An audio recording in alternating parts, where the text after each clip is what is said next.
덕의 땅끝 보겠습니다. 갈래 자유시 서정시. 성격 관조적. 고요한 마음으로 대상을 관찰하듯 바라보다.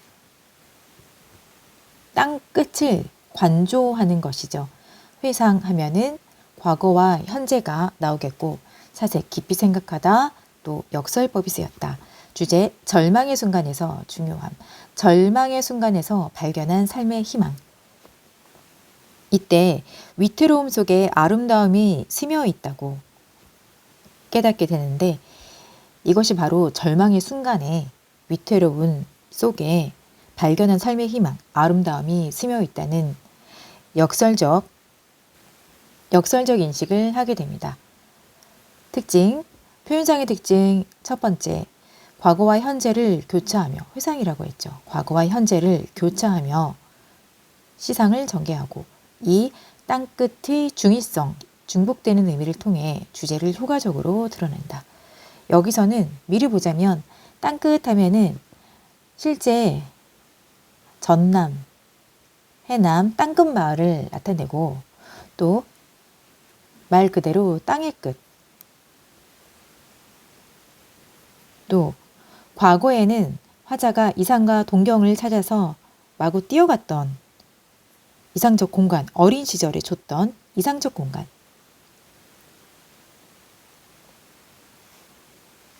어른이 되어서는 이 땅의 끝에서 절망을 느꼈다라고 해서 절망과 좌절의 공간. 절망의 공간.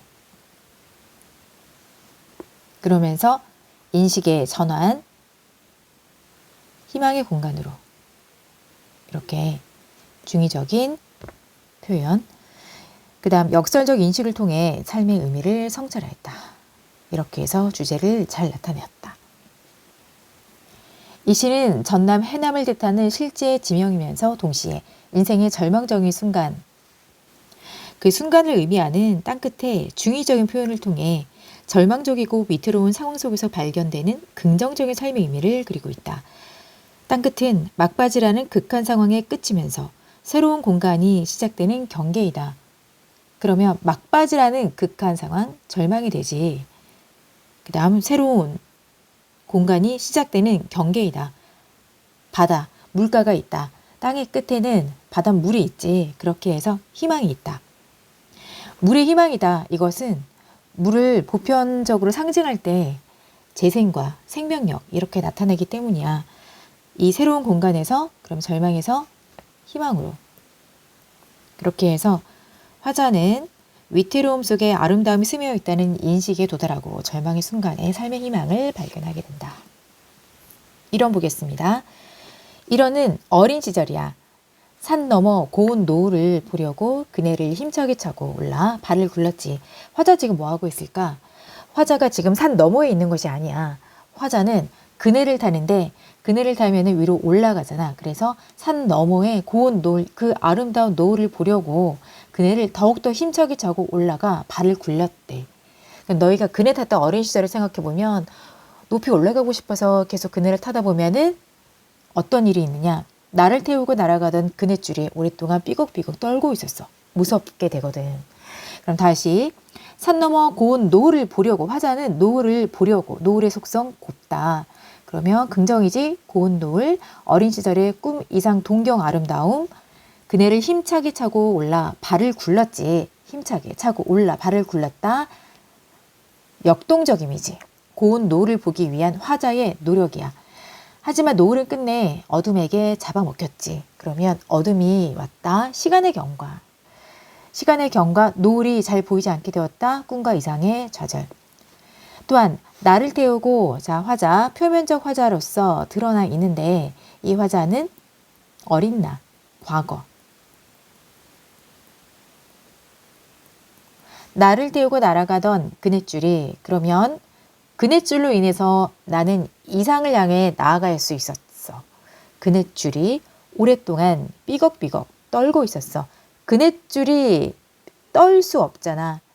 화자와 함께 있는 이 그네줄, 화자와 동일시하고 있는 거거든. 감정이입의 대상이야, 그네줄. 그 다음 화자가 떨고 있는 두려워하는 이 마음을 감각적으로 표현했는데 삐걱삐걱 청각, 떨다, 떠는 모습 시각 이렇게 공감각 아님 복합적 심상이야. 따로따로 삐걱삐걱 청각 따로 이거는 지금 합쳐진 게 아니라는 거지. 전이 되지 않았어. 삐걱삐걱 따로 떨고 있는 모습 따로. 다음 2연. 그러면 지금 1연에서는 어린 시절 꿈과 이상을 추구하다가 좌절했던 어린 시절이라는 것을 기억하고 2연. 어릴 때는 나비를 쫓듯 어린 때 과거 지금 재기술을 하고 있는데 재진술을 하고 있는데 어릴 때는 나비를 쫓듯 순수하지 아름다움에 취해 땅끝을 찾아갔지. 자, 어린 시절에 줬던 추구하던 따라가던 이상적 공간으로서 땅끝. 그건 아마도 끝이 아니었는지 몰라. 자, 성인이 된 후에 지금 여기서 어릴 때는 이랬지. 현재는 이렇다. 라고 해서 과거 시점과 현재의 시점이 교차되고 있어.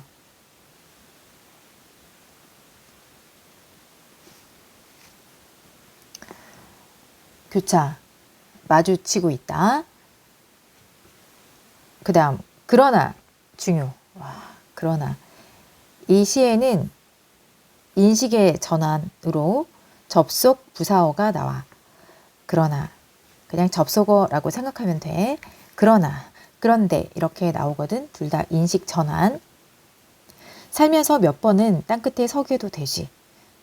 살면서 몇 번은 진짜 어른으로서의 모습이야. 땅끝에 서게도 되지. 좌절과 절망의 공간으로서. 부정의 의미로 파도가 끊임없이 땅을 먹어 들어오는 막바지에서. 그러면 파도가 끊임없이 땅을 먹어 들어온다. 아까 노을이 어떻게 한다고? 노을이 어둠이 노을을 잡아먹고 있어. 노을은 어둠에게 잡아먹혔어. 이렇게 좌절되듯이 지금 파도가 끊임없이 땅을 먹어 들어오는 파도, 부정의 의미가 되지. 삶을 위협하는 존재. 이 막바지에서 화자는 뒷걸음을 치게 되었어. 파도로 인해서 절망적 상황이다. 그리고 또 하나 우리 1연에서 조금 전에도 그러면 어둠, 부정이지. 화자가 추구하고자 하는 어린 시절의 동경, 이상, 꿈은 노을이었어. 그것처럼 지금 2연에서 어릴 때는 나비를 쫓듯 아름다움에 취해. 나비의 속성 아름답다. 자, 어린 시절에 나비를 자, 동경, 꿈, 이상 이렇게 해서 땅 끝까지 찾아갔다는 거야. 마구 뛰어갔겠지. 그러나 인식의 전환 이제부터 부정의 내용이야.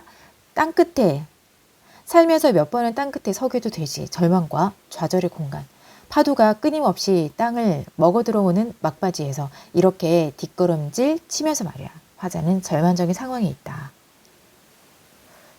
그 다음 마지막 3연. 살기 위해서는 이제 뒷걸음질만이 허락된 것이라고. 파도가 아가르를 쳐들고 달려드는 곳. 파도가 입을 크게 벌리고 쳐들고 달려드는 곳 화리법이 쓰였고 파도를 살아있는 생명이 있는 것처럼 표현하였다. 찾아 나선 것도 아니었지만 끝내 발 디디며 서 있는 땅의 끝. 지금 땅의 끝으로서 말을 한 땅끝이야. 그런데 이상하게도 아직 인식의 전환 지금 두 번째 나왔어. 그러면 처음에 인식의 전환에서는 동경에서 절망으로 지금은 그런데 이상하기도 하지. 위태로움 속에 아름다움이 스며 있다는 것 역설. 위태로움 속에 부정이잖아. 아름다움이 긍정, 스며 있다. 자, 이 문장 표현 자체에서 긍정과 부정이 동시에 나오면 모순이 성립되지. 겉으로는 모순이지만 그 안에 진리나 진실의 내용을 갖고 있는 것이 역설법이야. 위태로움 속에 아름다움이 스며 있는 것. 그 의미는 그 이유는 땅끝은 늘 젖어 있기 때문이야. 자, 생각해 볼까? 땅의 끝이 나는 낭떠러지, 절망이라고 생각했는데 그런데 땅끝은 여기서부터 젖어 있다. 이것은 물이야. 바닷물, 생명력, 재생. 긍정의 의미가 여기에 있단 말이야. 그래서 땅의 끝은 뚝 떨어지는 게 아니었어. 여기서 살아나갈 수 있다는 거지. 그래서 내가 위태위태하게 여기까지 갔다가 이 물을 보고는, 바닷물을 보고는 이제 희망을 깨닫게 되었다. 자, 절망에서 희망으로.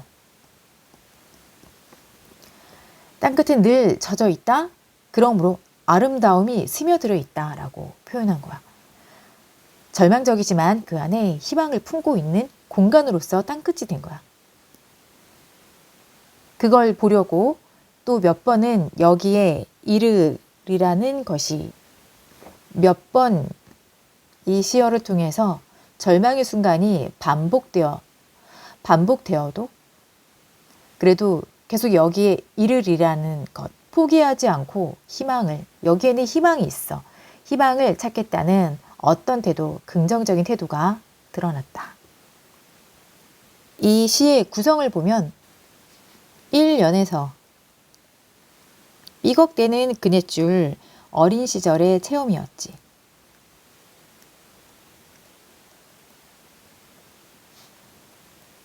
2연에서 파도에 뒷걸음쳐 땅끝에 서게 되는 거야. 파도에 뒷걸음쳐 땅끝에 서게 되었다. 그러면 이제는 현재의 체험이 돼.